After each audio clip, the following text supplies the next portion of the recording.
I would consider myself a pattern maker, but something I do that's a little different is all of my patterns have stories behind them.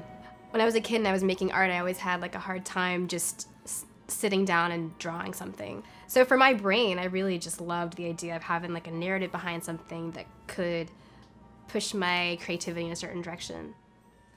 When I was growing up, my mom really influenced that as well.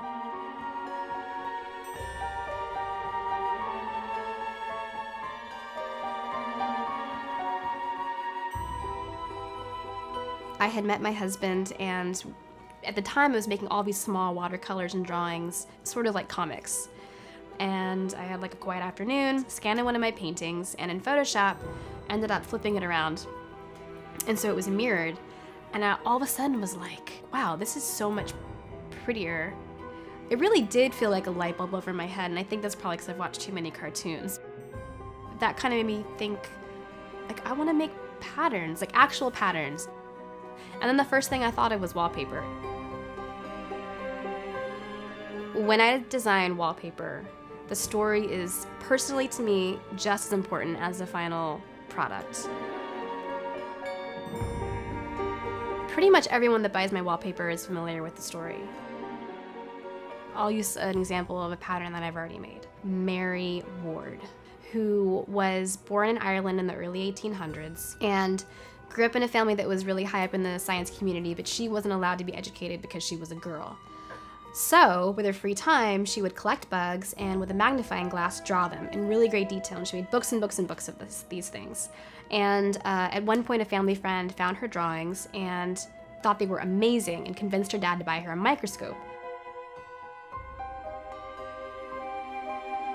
She just basically taught herself everything there was to know about microscopy, wrote all the go-to texts of the time, they're used in all the universities, and aside from Queen Victoria, was one of the only women who was allowed to be a member of the Royal Astronomical Society, which is a huge deal.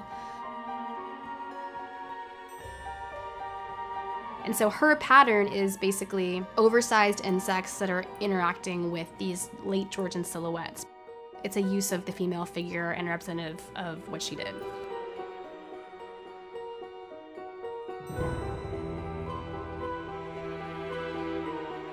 The tiles came later. So the tile is made as a complement to the wallpaper patterns, so I often will borrow a story. For example, Captain Smith. His pattern has like squid, octopus, jellyfish. It's a very kind of elegant nouveau damask. It would be similar to that time period, deep blues, very Atlantic. I made a tile also called Captain Smith that took some of the sea elements from the wallpaper and applied it to a different surface. And the reason I chose encaustic tile, which is what the tiles I make are, they're made with Portland cement, marble powder, and natural pigment. And what's cool about them is my family, being from Cuba, it's a very traditional Cuban tile.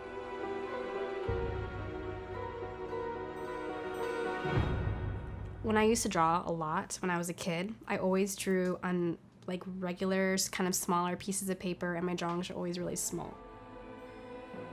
And I remember thinking, I would just love to be able to make a gigantic painting over a whole wall, like a giant mural, and telling myself like, man, I don't think I could ever do that. When I blink sometimes or close my eyes for a second, like I'll see a pattern flash up. And I think it's because I just taken all these things around me, and especially people's stories and histories, places I've been, and my brain just tries to find a weird way to connect them together. And specifically, like what I like to do is make my ideas and illustrations into pattern work, which then becomes wallpapers, tiles, and things like that.